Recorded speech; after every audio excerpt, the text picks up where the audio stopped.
My father spent decades mocking my career while I secretly paid off his mortgage to keep a roof over his head. At the family reunion, he finally screamed that I was worthless. I smiled, walked to my Porsche, and left them in the dust. Before we continue today's story, we have an urgent announcement to make. Due to technical issues, we are pivoting towards another channel. Please subscribe to our new channel, Kin and Karma. You can find the link in the video description, the pinned comment, and the collaboration tag on this video. Make sure to switch over now so you don't miss out. Thank you for your support. Now back to the story. The steering wheel of the Porsche Panamera was cool beneath my palms, the leather soft and forgiving, a stark contrast to the knot of anxiety tightening in my stomach. I usually didn't drive this car to my parents' house. For the last 5 years, ever since my architectural firm, Haven and Stone, had finally broken through the 7-figure ceiling, I had maintained a carefully constructed charade. I would park my luxury vehicle in my own garage, rent a modest, dented sedan, usually a Ford Focus or a Honda Civic with high mileage, and drive that to the crumbling driveway of my childhood home. It was a tax I paid for peace. If I showed up in a car that cost more than my father, William, had made in his best 3 years combined, the dynamic would shift instantly. The mockery would turn to aggressive solicitation, or worse, he would accuse me of thinking I was better than them. But today was different. My usual rental agency had been completely booked out due to a massive convention in town, and I had come straight from a site visit with a client who was commissioning a sustainable glass-walled retreat in the mountains. I was wearing a tailored suit that cost $2,000, my heels were Italian leather, and I was driving a machine that purred with a quiet, lethal power. I turned the corner onto Elm Street, the familiar cracked pavement thumping rhythmically beneath my tires. I felt like an invader in my own history. This was the street where I had learned to ride a bike, where I had scraped my knees, and where I had learned, very early on, that nothing I did would ever be quite enough to eclipse the sun that shone out of my younger brother, Greg. I pulled the car over 3 blocks away from the house, parking it behind a large, overgrown hedge that bordered the community park. I couldn't risk parking in the driveway. Not today. The 4th of July barbecue was William's big event. The one day a year he held court like a king, surrounded by neighbors, distant cousins, and old work buddies. I checked my reflection in the rearview mirror. My face was pale, my eyes betraying a bone-deep exhaustion that had nothing to do with my 60-hour work week and everything to do with the emotional labor I was about to perform. "Just get through the appetizers," I whispered to myself, gripping the wheel one last time. "Just get through the speeches, then you can leave." I stepped out, the humid summer air hitting me like a physical wall. I locked the Porsche, the chirp of the alarm sounding strangely alien in this neighborhood of rusting pickup trucks and fading siding. I began the long walk to the house, my heels clicking on the sidewalk. As I approached number 402, I could hear the noise before I saw the people. Loud laughter, the sizzle of meat on a grill, and rising above it all, the booming, gravelly voice of my father. I told him, "Listen, buddy, you want it done right. You call a man who works with his hands, not some college kid with a computer." A roar of approval followed. I paused at the edge of the lawn, taking a breath that felt shallow and insufficient. I was the CEO of a company that was reshaping the skyline of the city, yet standing here, listening to that voice, I was 12 years old again, holding a report card with straight A's and waiting for him to ask why I wasn't good at sports like Greg. I walked up the driveway. My mother, a shadow of a woman who had long ago learned to shrink herself to fit into the spaces William left for her, was ferrying a tray of coleslaw to the picnic tables. She saw me, and her eyes widened, flicking instantly to my clothes. "Claire," she said, her voice a hushed hiss. "You're late, and look at you. You look like you're going to a funeral, not a barbecue." "Hello to you too, Mom," I said, forcing a smile that didn't reach my eyes. "I came straight from work." "Work," William's voice boomed. The conversation in the yard died instantly. He was standing by the massive smoker he had built himself, a beer in one hand, a pair of tongs in the other. He was a large man, physically imposing, with a face weathered by sun and a lifetime of stubborn grievances. He looked me up and down, his lip curling in that familiar mix of dismissal and amusement. "The princess graces us with her presence," William announced to the crowd of 30 people. "And dressed for a boardroom, no less. Tell me, Claire, did you draw some pretty pictures today? Did you color inside the lines?" The crowd chuckled. It was the standard opening volley. "It's good to see you, Dad," I said, keeping my voice level. "Happy 4th. Yeah, he waved a hand dismissively, turning his back on me to address his audience again. "Anyway, as I was saying, Greg is the one you need to watch. He's got an interview next week for a foreman position. Real responsibility, not this imaginary paper pushing." He pointed the tongs at Greg, who was lounging in a lawn chair, holding a beer looking smug. Greg, who had been fired from 3 jobs in the last year and borrowed $2,000 from me last month, for rent, that I knew went to online gambling. I stood there, the heat rising in my cheeks, realizing that the suit, the car hidden down the street, the success I had clawed from the earth, none of it existed here. To them, I was just Claire, the one who played pretend. The betrayal of his dismissal wasn't new, but today, with the weight of what I was secretly carrying for them in my bank account, it cut deeper than usual. It was a sharp, physical pain in my chest. It was worse than the exhaustion. It was the realization that I could buy this entire block, yet I couldn't buy a single ounce of his respect. The first hour was a masterclass in endurance. I removed my blazer, draped it over the back of a plastic chair, and rolled up the sleeves of my silk blouse, trying to blend in. I went straight to the kitchen to help my mother, hoping to avoid the minefield of the backyard. The kitchen was chaotic, a mess of potato skins, half-empty mayonnaise jars, and dirty dishes piling up in the sink. My mother was frantically trying to butter corn cobs. "Here, let me do that," I said, gently taking the knife from her shaking hands. She looked at me, her eyes watery. "Your father is in a mood today, Claire. Just, please don't provoke him." "Provoke him?" I laughed, a sharp, bitter sound. "Mom, my existence provokes him. I haven't said 5 words." "He's stressed," she defended automatically, the reflex honed over 40 years of marriage. "Money is tight. The roof needs patching again, and the property taxes went up." I paused, the butter knife hovering over the corn. Money is tight. The irony was so thick I could choke on it. "I thought Greg was helping out," I said, testing the waters, though I knew the answer. "Oh, Greg tries," she sighed, wiping her hands on her apron. "He's just finding his footing. He needs our support right now. Your father thinks this new foreman job is the big break." "He doesn't have the certification for a foreman job, Mom," I said quietly. "I checked the listing. It requires a degree in construction management or 10 years of experience. Greg has neither." My mother stiffened. "Why do you always have to undermine him? Your father believes in him. Why can't you?" "Because belief doesn't pay the bills," I muttered, turning back to the corn. I carried the tray of corn outside, weaving through the crowd. Uncle Roman was sitting near the cooler, nursing a soda. He was the only one in the family who didn't look at me with either pity or disdain. He was William's younger brother, a quiet man who had worked as a library archivist for 30 years. He was the black sheep for being bookish, much like me. "Nice suit," Roman murmured as I passed. "Business going well." I paused, giving him a genuine smile. "It is, Roman. We just landed the biggest contract in the firm's history. A net-zero residential complex in the valley." "That's incredible, Claire," he whispered, glancing at William to make sure my father wasn't listening. "You should be proud." "I am," I said. "I just wish." I didn't finish the sentence. I didn't have to. Roman nodded knowingly. "He won't change, kid, you know that." "I know," I said, "but it still stings." At that moment, Greg shouted across the yard. "Hey, Claire, grab me another brewski while you're up, will ya?" He didn't ask, he demanded. He was 30 years old, sitting while his older sister served him.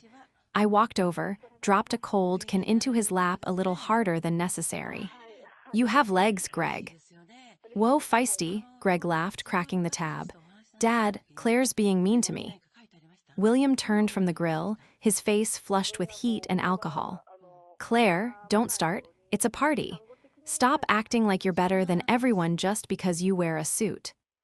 I'm not acting like anything, Dad. I'm just asking him to get his own drink. He's celebrating, William snapped. He's got big things coming. Maybe if you focused less on your little doodles and more on family, you'd understand what loyalty looks like. He turned back to his friend, a man named Miller who I vaguely remembered from my childhood. She's always been cold, selfish, thinks the world revolves around her career, doesn't understand the real world. I stood there, feeling the familiar burn of injustice. Selfish. They didn't know about the bank transfer set up to auto-draft on the first of every month. They didn't know that the property tax hike my mother complained about had been paid 3 weeks ago by me. They didn't know that the reason the bank hadn't foreclosed on this house 2 years ago was because I had stepped in and paid the arrears, totaling nearly $25,000. I had done it anonymously, through a lawyer, framing it as a restructuring of the loan so William's pride wouldn't be wounded. I had saved his ego at the expense of my own bank account. I looked at the back of William's head, at the sweat staining his collar. You call me selfish, I thought, a cold calm settling over me. But you forgot one crucial thing. I was the only reason they were standing in this backyard at all. If I stopped, the gravity of their own bad decisions would crush them within a month. And as I watched Greg toss his empty can onto the grass for someone else to pick up, I wondered for the first time, why am I still protecting them? To understand why I stayed, why I took the abuse, you have to understand the history. I wasn't just the daughter, I was the contingency plan that no one wanted to acknowledge. 10 years ago, when William hurt his back and was forced into early retirement, the family finances collapsed. I was 22, fresh out of architecture school, drowning in student loans and working as a junior draftsperson for peanuts. I watched my parents panic. I watched the lights get turned off. I watched them sell the family truck. I made a vow then. I would succeed so they wouldn't have to suffer. I worked 18-hour days. I took freelance gigs on weekends designing decks and garage conversions. I ate ramen and lived in a studio apartment the size of a closet so I could send money home. When I founded Haven and Stone, I didn't do it for fame. I did it because I needed leverage. I needed enough capital to create a safety net for them that was invisible, because I knew William would rather starve than take a handout from his daughter. So I invented the lie. I told them I was getting by. I let them believe I was a struggling artist type. Meanwhile, I was quietly buying up the debt that threatened to swallow them. But sacrifice, I was learning, has a shelf life. The sun began to dip lower, casting long, orange shadows across the yard. The alcohol was flowing freely now, and William was in peak form. He had gathered a captive audience: Greg, Miller, Uncle Roman, and a few neighbors. I was sitting on the periphery, picking at a plate of potato salad when William waved me over. Come here, Claire, come here. I walked over slowly, my guard up. Miller was just asking about what do you call it, your shop? William grinned, his teeth slightly yellowed. It's an architectural firm, Dad, I corrected gently. Haven and Stone. Right. The firm, he used air quotes, making the word sound ridiculous. Miller here was telling me his daughter just finished nursing school. Now that is a job, you help people, you save lives. Steady paycheck, benefits, pension. Architecture is a stable field, Dad, I said, my voice tight. And we do help people. We design sustainable homes that reduce energy consumption. We create spaces for families. William snorted. You draw heavy lines on paper. Let's be honest. It's a hobby you turned into a job, but tell me, how's the money? Are you still driving that rental clunker? I saw a Ford out front earlier, assumed it was yours. He hadn't seen the Porsche. He assumed the worst, as always. I'm doing fine, Dad, I said. Fine, just fine. He laughed, looking around at the men for validation. See, this is what I mean. No ambition to settle down, no ambition to get a real trade, just fine. Greg here. He slapped my brother on the back, nearly knocking the wind out of him. Greg is going to be making 80 grand a year starting next month. 80 grand. Can you imagine? Greg smirked, looking down at his shoes. Yeah, it's gonna be sweet. That's wonderful, Greg, I said, though I knew it was a fantasy. But until then. William's eyes narrowed. What's that supposed to mean? I mean, I said, my patience fraying, Greg has been about to start a big job for 5 years. Meanwhile, he lives in your basement. The air in the circle grew frigid. Miller looked away, embarrassed. William took a step toward me, invading my personal space. He smelled of cheap beer and charcoal smoke. He was the antagonist in my life story, not because he was evil, but because his worldview required my failure to sustain his own ego.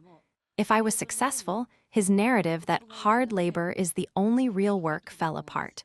He needed me to be small so he could feel big. You listen to me, William hissed, loud enough for everyone to hear. Greg has potential. He has heart. You're cold. You come here with your fancy nose in the air judging us, but looking at you. No husband. No kids, no house of your own, just a rental car and a sketchbook. He leaned in, his voice dripping with venom. I bet you're barely making rent. I bet you're 1 month away from asking me for money. Well, let me tell you something, Claire. When Greg makes it big, don't come crawling to him. I looked at him. I looked at the man whose mortgage I held the deed to. I looked at the brother whose gambling debts I had cleared. Is that what you think? I asked softly. You think I'm broke? I think, William said, raising his voice to a shout, ensuring the entire party was watching, that you are a fraud, and you'll never amount to anything real. The silence in the backyard was absolute. Even the cicadas seemed to hold their breath. 30 pairs of eyes were fixed on us, my mother frozen with a tray of watermelon, Uncle Roman watching with a mixture of horror and pity, and Miller looking everywhere but at me. William stood there, chest puffed out, waiting for me to crumble. He expected tears. He expected me to shrink away, to apologize for being difficult, to retreat into the kitchen and wash dishes like a good daughter. That was the script we had followed for decades, but something inside me had snapped. It wasn't a loud crack, it was the quiet click of a lock finally engaging. I looked at my father, really looked at him. I saw the fear behind the bluster, the insecurity masked as dominance. And for the first time, I didn't feel hurt. I felt bored. You're right, Dad, I said, my voice eerily calm. Maybe I won't amount to anything. William blinked, thrown off balance. What? Maybe you're right, I repeated, a small, sad smile touching my lips. Maybe I should have listened. Maybe architecture is just drawing pictures. Maybe I should have found a husband who could take care of me. He frowned, sensing a trap but unable to see it. Well, good, at least you admit it. I do, I said. And since I'm clearly struggling so much, I think it's time I stop pretending. I wouldn't want to embarrass you any further with my fake job. I reached into my purse, not for a tissue, but for my keys. The heavy, leather-bound fob of the Porsche Panamera felt cool and solid in my hand. I'm leaving now, I announced to the group, keeping my tone light, almost cheerful. I have an early meeting tomorrow with a client who actually pays me. Yeah, run away. Greg jeered, emboldened by our father's silence. Go draw some houses you'll never live in. I ignored him. I turned to my mother, who looked stricken. Mom, I love you. Call me if you need anything, but I won't be coming back for a while.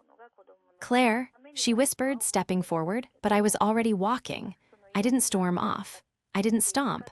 I walked with the deliberate grace of a woman leaving a burning building she no longer had the energy to extinguish. I reached the sidewalk and turned right, toward where I had parked. Where are you going? William called out, confused. Your car is the other way. He pointed toward the spot where I usually park the rental. I stopped and turned back one last time. No, Dad, it's not. I pressed the unlock button on the fob. From 3 houses down, the distinctive chirp-chirp of a high-end alarm system cut through the evening air. The headlights of the sleek, black Porsche Panamera flashed, illuminating the overgrown hedge. A ripple of confusion went through the crowd. Heads turned. That, William scoffed, his laugh nervous. That's not yours. I didn't answer. I just walked to the car, the heels of my shoes clicking a final rhythm on the pavement. I opened the door, slid into the driver's seat, and started the engine. The roar of the twin-turbo V8 was a physical vibration that rattled the loose siding of the neighbors' houses.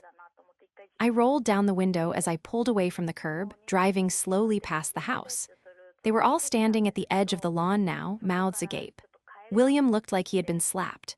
Greg's beer was halfway to his mouth, forgot. I caught Uncle Roman's eye. He gave me a subtle nod, a small salute with his soda can. I didn't look at William. I didn't look at my mother. I put the car in drive and accelerated, the G-force pressing me back into the seat as I left Elm Street behind. 20 minutes later, I was on the highway, the city lights blurring past. My phone buzzed in the cup holder. I ignored it. Then it buzzed again. And again. I pulled over at a rest stop, my hands shaking slightly now that the adrenaline was fading. I picked up the phone. 5 missed calls from Mom. 2 from Dad, 1 from Greg. And a text from Uncle Roman. "Do you know what he did after you left?" I stared at the screen. My thumb hovered over the keyboard. "What?" I typed back. The response came immediately. "He told everyone it was a rental, said you were probably renting it to impress a boyfriend, said it was sad you had to fake it." I let out a harsh laugh in the quiet of the car. Of course he did. He couldn't process the reality, so he rewrote it. Then another text from Roman, but Miller asked to see the registration. He's a cop, remember? He ran the plate on his phone app. "It's registered to Haven and Stone Holdings, LLC. Your name is listed as the sole proprietor." I smiled. And Miller told the whole party. Said, "William, your daughter owns a company worth more than this entire neighborhood." You should have seen his face, Claire. He turned purple. He tried to say it was a mistake, but Greg looked sick. I put the phone down, leaning my head back against the headrest. The truth was out. The carefully maintained fiction that kept their egos intact had been shattered. But now the real work began, because William wouldn't take this lying down. He would attack. He would try to regain control. And I needed to be ready. I opened my banking app. I navigated to the family support account, the one that automatically paid the mortgage, the property taxes, and Greg's emergencies. I hesitated for a moment. This was the nuclear option. If I did this, there was no going back. They would lose the house. They would lose everything. "He called you worthless," a voice in my head reminded me. "He humiliated you in front of the people you grew up with. He laughed at your life's work." I took a deep breath. Cancel recurring transfer. Confirm. The screen flashed green. Success. The next morning, the silence from my family was deafening. I expected a barrage of angry texts, but instead, there was nothing. It was the calm before the storm. I went to work early, burying myself in blueprints for the mountain retreat. The clean lines and structural integrity of the design were soothing. Unlike my family, buildings followed rules. If you built a strong foundation, the structure stood. If you built on sand, it collapsed. Around noon, my assistant, Sarah, buzzed me. "Claire, there's a Mr. William here to see you. He says he's your father. He doesn't have an appointment." My stomach dropped. He had never come to my office. He didn't even know where it was, or so I thought. "Send him in," I said, straightening my blazer. William walked in a moment later. He looked smaller in the context of my office, a modern, glass-walled space overlooking the city skyline. He was wearing his Sunday best, a polo shirt tucked into khakis, but he looked out of place among the sleek furniture and architectural models. He didn't look angry. He looked confused. He looked around the room, taking in the awards on the wall, the framed magazine covers featuring my projects. "Nice place," he grunted, refusing to make eye contact. "Hello, Dad," I said, remaining seated behind my desk. "To what do I owe the pleasure?" "Don't get smart with me," he snapped, the old reflex kicking in. "I came to talk about the car." "The car is fine," I said. "It's parked downstairs." "Miller says it's yours," he said accusingly. "Says you own this whole operation." "I do." "So you lied to us," he said, pointing a finger. "For years, you let us think you were struggling. You let your mother worry." "I never said I was struggling, Dad," I countered, my voice steady. "I said I was getting by. And I let you believe what you wanted to believe because it made you feel better. Because if I told you I made 5 times what you ever did, you would have hated me for it." "Hated you?" He laughed a bitter sound. I'm your father, I would have been proud. But no, you hid it. Why? So you could hoard it all, while your brother is out there busting his hump. Greg isn't busting anything, I said sharply. Greg is gambling away the money I send him. William froze. What? The $2,000 last month. The rent money 3 months ago. That came from me, Dad, not a friend. Not a loan. Me. You're lying, he spat. Greg is a good kid. He's had some bad luck. He has a gambling addiction, I said, sliding a folder across the desk. I have the bank statements. I have the transfer records. I've been covering for him for 2 years. William didn't open the folder. He stared at it as if it were a bomb. And the house, he whispered, his face paling. The mortgage. Paid by me, I said. Every month for the last 3 years, since the bank threatened foreclosure. You thought the bank just worked with you. No bank works with you for 3 years on a defaulted loan, Dad. I bought the debt. The revelation hung in the air, heavy and suffocating. You bought the debt. He looked like he was trying to comprehend a foreign language. So, you own the house. Technically, yes, I said. Through a holding company, but I let you live there rent-free. I let you think you were still the king of your castle. William's face went through a kaleidoscope of emotions. Shock, denial, and finally, rage. His pride, the only currency he had ever valued, was revealed to be counterfeit. You, manipulative little. He choked on the words. You think you can just buy us. You think this makes you better than me. No, Dad, I said, standing up. I think it makes me the one keeping a roof over your head. The roof you told everyone I wasn't good enough to build. I don't need your charity, he shouted, slamming his hand on the desk. I provided for this family for 40 years. I don't need my daughter playing God. Fine, I said, my voice ice cold. Then you won't mind that I canceled the payments this morning. The color drained from his face completely. You what? I canceled the auto draft, I repeated. If you don't need my charity, then you can pay the mortgage yourself. The next payment is due on the 15th. It's $2,400, plus the arrears I've been covering. We can't pay that, he whispered, the fight suddenly draining out of him. You know we can't pay that.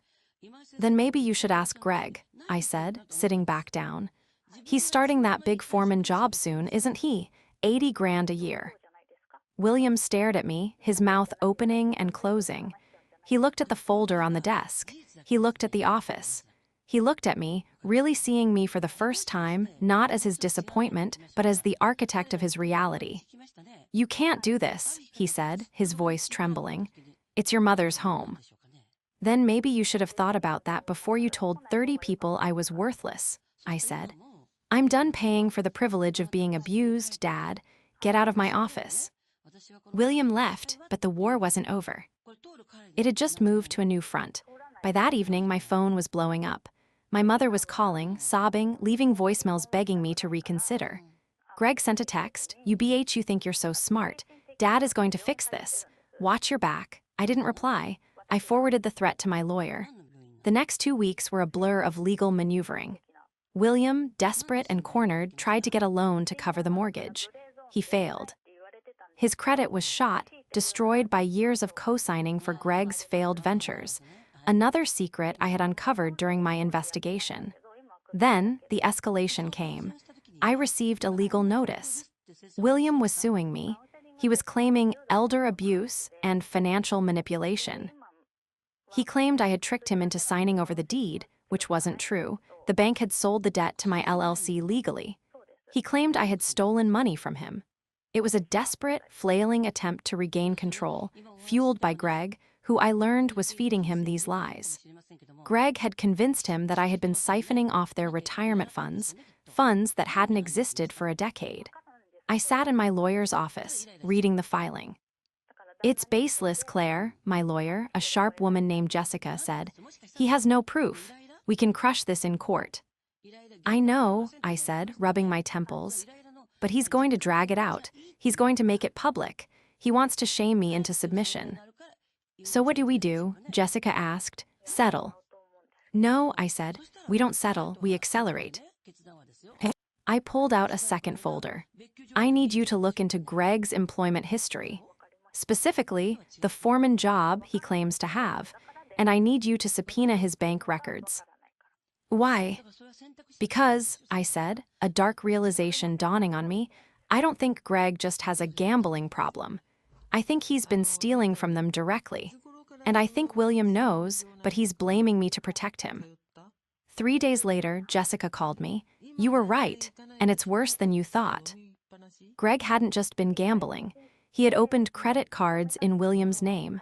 He had drained their small savings account 2 years ago. The property tax money I had sent. Greg had intercepted the mail and cashed the checks himself before I switched to direct wire transfers. William wasn't just protecting Greg, he was actively covering up a crime. He had chosen the son who robbed him over the daughter who saved him. The betrayal was so absolute, so complete, that I felt a strange sense of clarity. There was no saving this dynamic. There was only ending it. The court date for the initial hearing was set for the following week, but I didn't want to wait for a judge. I wanted to end this on my terms. I called Uncle Roman. Roman, I said, is the family still having the monthly dinner this Sunday? Yeah, he said, his voice wary. But Claire, you shouldn't come. Your dad is. He's in a bad way. He's telling everyone you're a thief. I know, I said. That's why I'm coming, and I'm bringing someone. Who? My lawyer, I said, and a forensic accountant. Claire, I'm going to finish this, Roman, once and for all. Will you be there? There was a long pause. I'll be there, he said softly. I'll make sure the door is unlocked. Sunday arrived. I dressed in the same suit I had worn to the barbecue. Armor, I drove the Porsche. I didn't park down the street this time. I pulled right into the driveway, blocking Greg's truck. I stepped out, flanked by Jessica and a quiet man named David, the forensic accountant. We walked up the path. The front door was unlocked. I pushed it open. The family was gathered in the living room: William, Mom, Greg, and a few aunts and uncles who looked uncomfortable. They froze as I entered. What the hell are you doing here? Greg shouted, jumping up. Get out. Sit down, Greg, I said, my voice echoing in the small room. I'm calling the cops. William yelled, his face turning red. Go ahead, I said, tossing a thick stack of papers onto the coffee table. But you might want to read this first. It's the police report I'm filing tomorrow morning. The room went silent. What is this? My mother asked, her voice trembling. That, I said, pointing to the stack, is proof that Greg has stolen over $40,000 from you in the last 3 years. Credit card fraud, identity theft, and forgery. Liar, Greg screamed, lunging toward the table. David, the accountant, stepped forward calmly. We have the bank records, Greg. We have the IP addresses used to open the accounts. It's all here. William stared at the papers. He didn't pick them up, he just stared. And you knew, I said to William, didn't you? He looked up at me, his eyes wide with fear. You knew he was stealing, I continued, my voice breaking slightly. But you blamed the bank. You blamed the economy. You even blamed me for not helping enough. You let him rob you blind because you couldn't admit your golden boy was a criminal. No, William whispered. I didn't know it was this bad. You knew enough, I said. And instead of stopping him, you sued me. You tried to destroy the only person who was actually keeping you alive. I looked at my mother. She was weeping silently, holding one of the bank statements. I'm done, Mom, I said softly. The house is legally mine. I'm evicting Greg, effective immediately. If he's not out in 24 hours, the police come for him. And us? She asked, her voice a ghost. You can stay, I said, looking at William, if and only if you sign this. I pulled a single sheet of paper from my pocket. What is it? William asked. A public admission, I said. You will retract every lie you told about me. You will tell the family the truth about who paid for this house. And you will apologize in writing. William looked at the paper. He looked at Greg, who was now cowering in the corner. He looked at the house he was about to lose. The silence stretched, thick and agonizing. The king was dead. Long live the truth.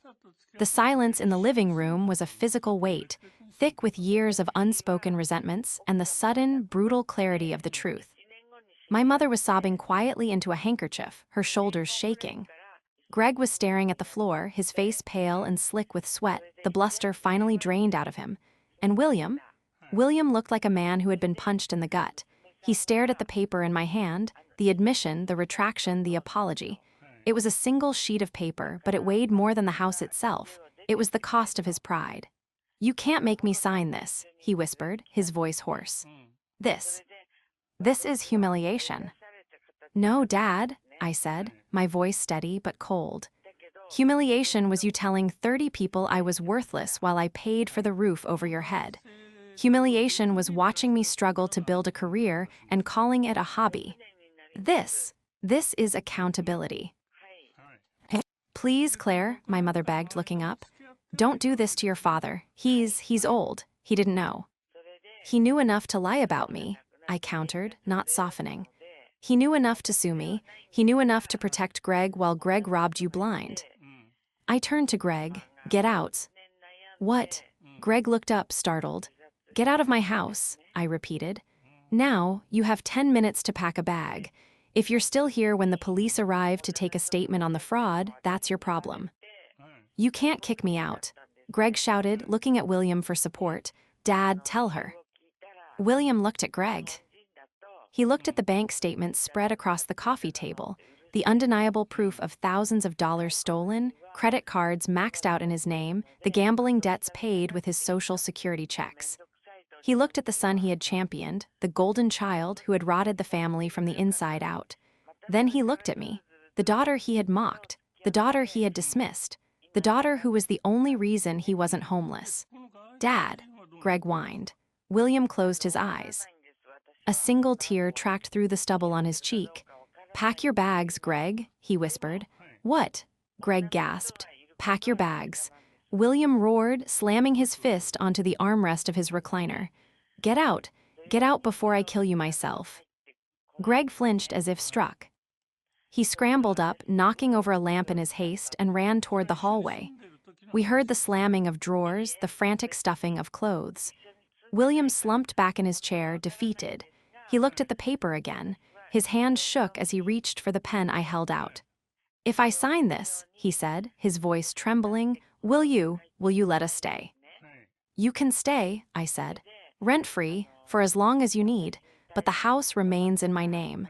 And Greg never sets foot in it again. If he does, you're out too." He nodded slowly. He took the pen. He signed his name at the bottom of the page, William Miller. Then he looked up at me, his eyes red-rimmed and hollow.